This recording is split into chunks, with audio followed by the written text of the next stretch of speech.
Serious late night hikers, what is the creepiest thing you have seen while hiking?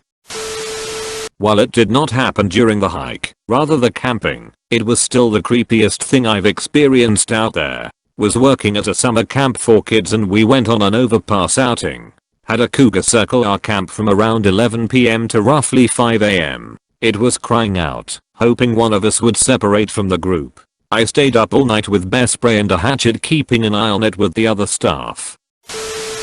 I go hiking in the woods that permeate my town, sometimes so late that I get to see the sun rise out there. The strangest thing I ever saw was what I could only describe as a shanty town was built up seemingly overnight deep into the woods. Simple little hovels made of scrap metal and bed sheets and a small fire pit that someone had made out of an old tire, with the fire still burning. But that wasn't the weird part. The weird part was that this was well past midnight when I found this place, and it was quiet as a grave. There was no one there. Someone made the trouble of getting a fire going and then left it. From the look of it, this place could hold about a dozen or so people, and yet there was nothing there but the fire they abandoned and whatever possessions they had left in the shanties. It was in the summer around dusk, and I was camping at a remote campground with my dad.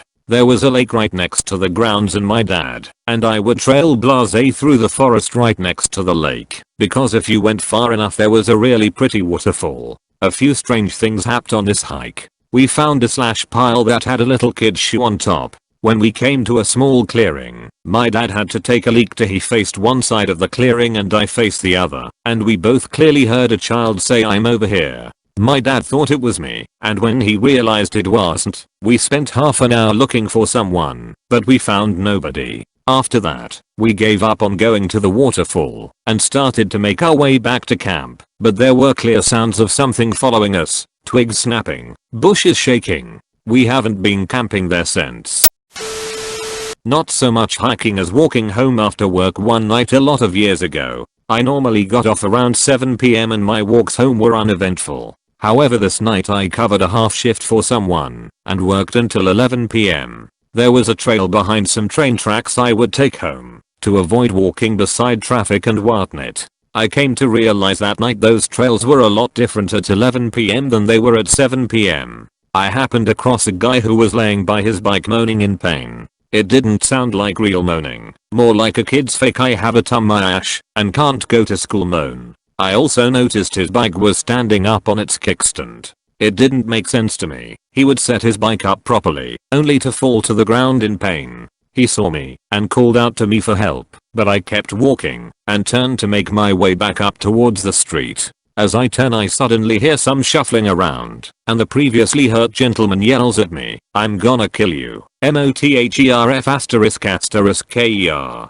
He hops on his bike and starts rushing towards me. At this point I'm most of the way up the incline going towards the railroad tracks that ran parallel to the street. I haul ass up there, and as I get over the tracks, my would-be assailant proceeds to hit the tracks with his front tire and flips over his handlebars, hitting the ground hard.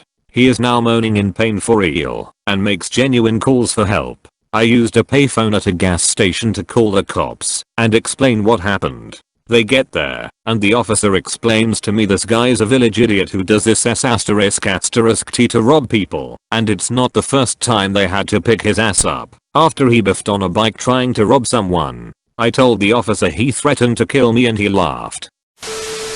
Walking home from a party late at night. I'm just enjoying the beauty of the city at night when I notice a man walking about a block behind me. 2 blocks later he's getting closer, so I cross the street. What a coincidence. His route needs him to cross too. Half a block later I cross back. Oh hell no. Yeah, he crossed back too. About 2-3 blocks ahead I see a homeless person pushing a shopping cart. I start jogging towards them and call out, excuse me. I'm so sorry, but do you mind if I walk with you a bit? Because, turn back towards my little shadow friend. This asshole doesn't think I notice him following me. Homeless person turns out to be elderly black lady. She doesn't miss a trick. Pulls out this big ass Bowie knife from her cart and waves it at the man in the lamplight so he can see. What you gonna do? You wanna play Geo home? Guy F***KS off fast. She was astounded that I approached someone like her, especially since it was not immediately obvious she was female from a distance in the dark. I was like I knew he was trouble. I figured even if you were a man, best take my chances that you weren't. She walked with me for a bit, and we chatted about stuff. Nice lady. Usually, it's what I hear. Large, fallen branches snapping just out of sight of my headlamp. Or waking up an hour later and hearing steps and leaves rustling, but too exhausted and fearful to inspect or want to know. Probably nothing important anyway. One time I returned to my car after a late night hike with friends and my SUV was covered in foot/hand/paw prints. They were just so large and even dragged a little in the dust. It was on/near a large military base in the mountains. I think some local enlisted may have made them to scare us. But it was just so well done. Pretty scary for all of us, because it's what you'd imagine the Blair Witch would do. No animal did it. It wasn't what I saw. I saw nothing out of the ordinary. However, my dog got very agitated around a certain part of a trail, and alternated between barking and snarling, and hiding behind my legs. It creeped me out enough that we hurried out of there fast. I used to run at night. One night I ran under a tree and went through a spider web face first. I freaked out and flung my head towards my hands to wipe the web away. When I did that, I felt something big and heavy plop onto the top of my head like a squirrel. I grabbed it and screamed. Turns out it was just my ponytail flopping forward, but man, it was a terrifying 10 seconds. Lots of flailing.